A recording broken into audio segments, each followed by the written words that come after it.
These discussions need much more focus, laser beam focus, as I always say, because if we are not singularly focused, we will confuse the people, and we will not be able to identify the principal problems and be able to design strategies and tactics of solving them. So why do I say that?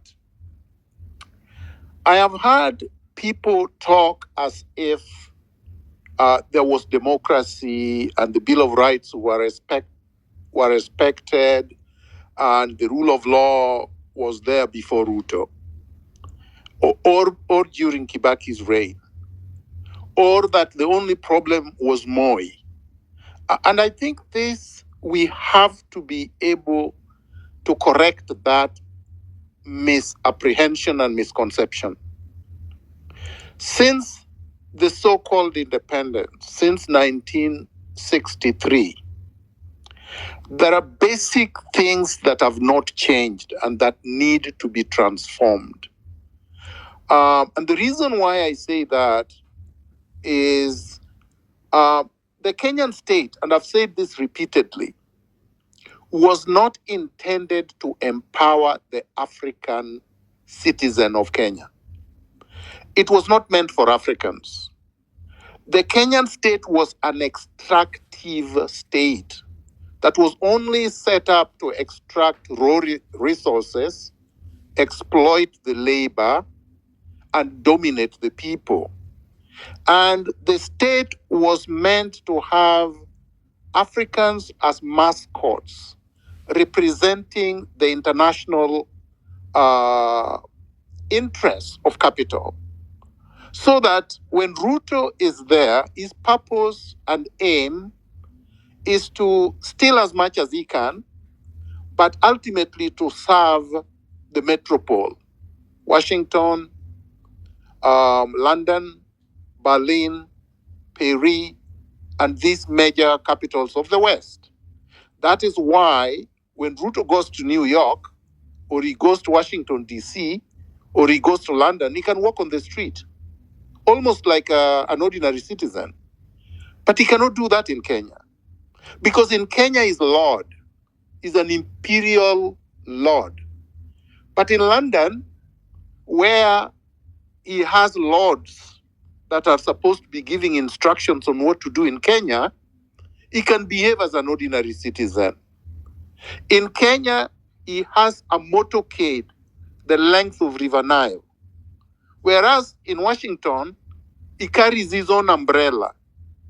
You can see the discordance between the behavior that these people exhibit in foreign countries vis-a-vis how they behave in our own country.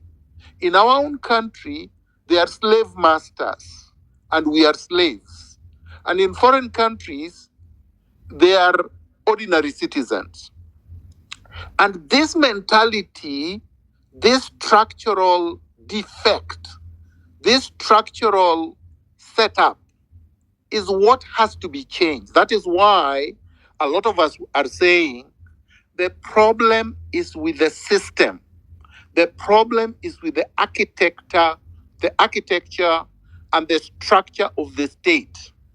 The problem is with the institutions that were set up not to serve us, not to accord us dignity, not to preside over a democratic, fair, and just system, but to oppress us for as much as possible so that it is easier now to exploit us and to take the resources away from us. So what is the solution? I think it is wrong.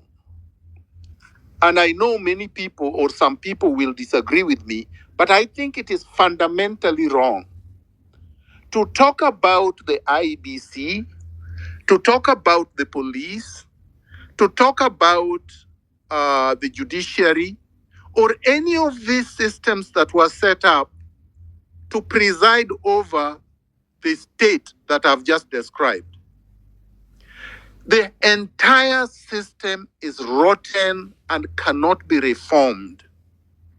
If you set up an IBC today, Ruto will put his cronies, the likes of Sudi or people like him, so that when any election comes, whether you dissolve parliament or you don't, the people that will be elected will behave worse than the ones that you have currently. So you would have done absolutely nothing, zero. You would have scored at your own goal. If you say we reform the judiciary, so who presides over the reform? Who will appoint that person? It will be Ruto. So who do you think Ruto will appoint? Somebody worse than Koome. So that the system that was supposed to exploit you, that was supposed to repress you, is even more efficient. If you say we reform the police, who will appoint the committee that will preside over the reform? The same Ruto. Ultimately, my point is this. The main problem is a political problem. It is a structural problem. It is an institutional problem. And if we don't overhaul the existing state and structures, then you cannot solve the problem. We will be going round like fools forever. And this is what we have done since 1963. Yes, we have had struggles. And yes, we've had veterans of struggles, and I've been one of them that have been struggling. But we've achieved so little. For instance, we managed to stop Moi from continuing until he died. So he ended up saying, look, I repeal Section 2A and I reintroduce multi-party politics. But then they came around, mutated, and took over the multi-party politics. And they're the ones who have been controlling. So nothing much changed. Yes, the previous constitution, the old one, allowed Moi to detain us anytime he wanted, to torture us at Nyayo torture chambers anytime he wanted, to force as many people into exile as he wanted. And yes, we made sure that a new constitution came into being, which is what we have, the Constitution of Kenya 2010. And people died. Thousands of people died. Thousands of people were tortured. Thousands of people were exiled. Ngugi is still in exile, for example, right? I mean, Chelagat Mutai died a pauper because of it. Bildad Kagia died a pauper because of it. Pinto was murdered. So when we say there has been an ongoing struggle from 1963, we are not joking. Anybody who wants to say that, oh, only Gen Z started struggling, that person will have to be liberated from their colonial mentality. Many, many, many people have suffered to have us now be able to speak and challenge a sitting president the way that we are doing. But it's not been enough. So what is it we have to do? Because state capture is the norm, is the order of things. Adani will not go. Adani is actually Ruto. The courts will not be able to untangle all these things. This is not the work for judges. This is a political problem, and you're not going to solve it through forming political parties. Because the system, the electoral system, is completely colonized by Ruto and his group and others. The system is not free. So, the same way that Chebukati announced Ruto as president, and whether he won fairly or not is of no consequence. The fact is, the system was rigged from day one. How do we liberate the system? To liberate the system and everything will fall into place, we have to remove Ruto from power. Let's not dance around this issue. The problem is at the top. The problem is at State House. With Ruto out of power, we can transform the system. The system below him will collapse on its own weight once he's removed from power. And the best way to remove Ruto from power, and this is documented, is patented historically since 1789, the revolution, is people power. This is how it's been done. This is how the Bangladeshi did it. This is how the Sri Lankans did it. This is how every other society has done it. It cannot be done any other way. I know many will ask, how do we do it if we are not united? You don't need everybody united. That's another illusion. That's another distraction. The Cuban Revolution was not brought by even a half of the population. The Bangladeshi Revolution was not brought by even 2 million people. And how many people are in Bangladesh? You don't need 5% of Kenyans to remove Ruto from power. You just need 1 to 2 million people. That's a very small fraction of Nairobi's population. And really, you don't need anybody else anywhere else except in Nairobi. Ruto can be removed from power from Nairobi. Ruto will not be removed from power from Washington or from New York or from Toronto or from London. Ruto will be removed from power in Nairobi. So we should not dance around some of these things because the formula is well known and the strategy is scientific. That the moment you have a significant number of people protesting on the street, even the police cannot intervene because we have less than 250,000 policemen in Kenya. So if you have 2 million people, the police cannot shoot. Remember, on June 25th this year, Ruto had already fled Nairobi. Ruto was not in Nairobi. He had already run away. He was in Narok, waiting to go to Eldoret and then probably from there, Uganda. So even on the 25th of June, Ruto was ready to leave power.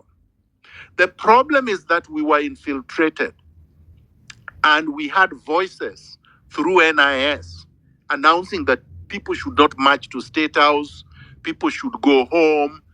These are the things we have to deal with. These are internal contradictions that we must deal with. These are the contradictions that were not there in Bangladesh. The students were being killed on the street, and by the way, more died in Bangladesh than died in Kenya. But they stayed on the street every single day and they liberated their country. And the rest is history. And we can see the transformation of Bangladesh with our own eyes right now in real time. And they were not shouting at their counterparts that were not in Bangladesh.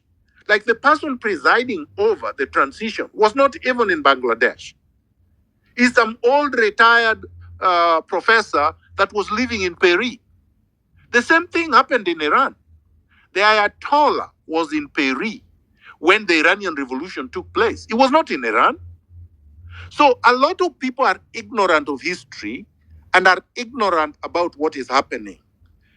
Revolutions happen all over the world organically, but in a disciplined, focused, fearless manner. But it has to be consistent. Revolutionaries must identify who their enemy is or enemies are singularly and not be confused and not be distracted. Anybody telling us that we petition, we collect 1 million signatures to remove Ruto is either working for Ruto or for NIS or from the international intelligence agencies, or is just a fool because you're not going to remove Ruto through petitions. Anybody who tell you that, oh, we just need one member of parliament to bring an impeachment motion is also either a fool or working for Ruto or working for the international intelligence agencies.